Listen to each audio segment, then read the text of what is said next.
Hello, hello. My name is Kendra Sato. Welcome to my living room gym. I have been a personal trainer for about 9 years, going on 10 at this point, and most recently I traveled to Seoul, South Korea to get some certifications for the kettlebell, the SFG 1 and 2. I'm about this close from getting my level 2. I'm not quite there yet. So in light of that, I decided on 4 exercises that really highlight the utility of the kettlebell. The first one is going to be a row. It's a 3-point row, and that means 3 points of contact with the ground or something to keep you kind of sturdy. So I'm going 1, 2 here, 3 hand on the bench. You can also use a chair if you don't have a bench.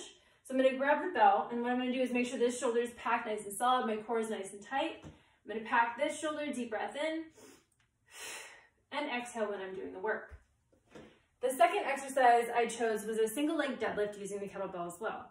So the main thing here is the leg that's down is doing all the work. You want those glutes nice and tight, those guys are working, and your hamstrings are kind of going to be the rubber band that tells you how far you can go and when to come back.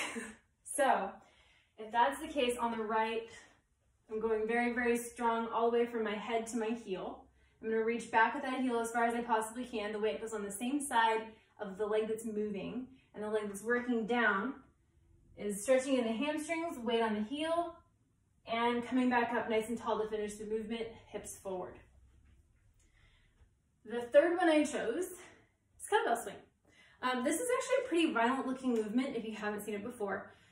The way we start is kind of like a hike in football. So we want to go hands chopping at our hips, pushing our hips back. We're going to get set up with the bell, pack the shoulders, and we're going to have that first movement be a pull back and pop it forward with the hips, glutes tight. Hips are fully forward here, but I'm not leaning back. So I'm kind of in a high plank position. So if I were on the floor and you turn me upwards, this is what it would look like. Okay, everything's really, really solid, really, really locked in. Because I am the boss, the bell is not. So we're gonna go chop the hips, reach for the bell, hike it.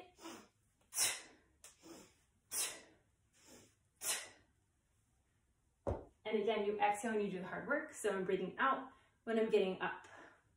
Last one. So I saved the best for last. This one's super cool.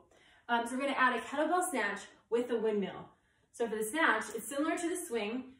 However, we keep it, instead of going far away from our bodies, we keep it really, really close. It's as if I were doing this exercise in front of a wall and I didn't know how to patch the wall if I hit it, so I can't. I'm going to keep it really close to my body, and I'm going to catch it up overhead. So we'll start there. I have one arm, hike it, snatch. So from here, for the windmill portion, I'm going to rotate my feet away from the bell, the shoulders packed and sturdy. I'm going to reach down with this arm as my hips go back, eyes on the bell. Touch your ground if you can. If not, go past your knee with your hand. And then come back up, hips forward, glutes tight. We're going to land in a rack position and all the way down.